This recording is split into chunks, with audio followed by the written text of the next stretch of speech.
OG Diaz binalikan ang pagiging alalay noon ni Christy Fermin. Sa isang masayang panayam sa digital talk show na Your Honor, na pinangungunahan nina Cherise Solomon at Buboy Villar.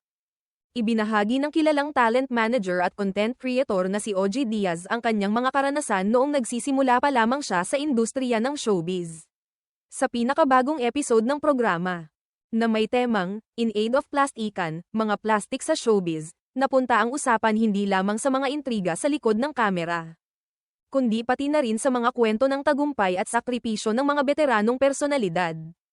Isa sa mga highlight ng panayam ay nang magsimulang magkwento si OG, o mas kilala bilang Mama Ogs, ng kanyang fans, tungkol sa kanyang mapagpakumbabang simula noong dekada 2080.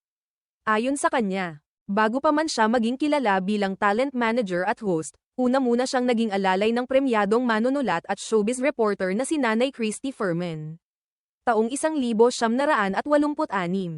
Ako'y 16 na taong gulang pa lang noon, pagbabalik tanaw ni OG. Tambay ako sa GMA Network. Inaabangan ko sa labas ng compound si Ate Christy Fermin kasi isa siya sa mga host ng programang movie magazine na kalaunan ay naging Movie Patrol. Ikinwento pa ni OG kung paano siya halos hindi umaalis sa tapat ng istasyon dahil baka raw hindi na siya papasukin muli kung lumabas siya. Sa kanyang mga salita, ramdam ang kanyang determinasyon noon na kahit papaano ay makapasok sa showbiz. Nagbababad na talaga ako roon, lalo na tuwing Sabado. Hinihintay ko ang edisyon ng That's Entertainment, aniya. Hindi pa siya reporter noon, kwento pa niya, kundi isa lamang simpleng assistant. Alalay lang ako ni Ate Christy, ako ang tagabitbit ng blazer niya, ng tubig, at ng bag niya, dagdag pa niya habang nakangiti. Ngunit hindi lamang ang kwento ng kanyang pagsisimula ang ibinahagi ni OG sa panayam. Napadako rin ang usapan sa mga tinatawag niyang plastic sa industriya ng aliwan, mga taong mabait sa harap ngunit iba ang sinasabi sa likod.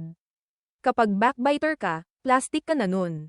Iba't ibang klase ng kaplastikan sa showbiz ang naranasan ko, seryosong pahayag niya. Ayon pa kay OG, normal na raw ito sa industriya. Kaya't mahalagang matutunan ng mga baguhan kung paano ito ay handle nang hindi nawawala sa sarili. Ngayon, malayo na ang narating ni Mama Ogs mula sa pagiging alalay.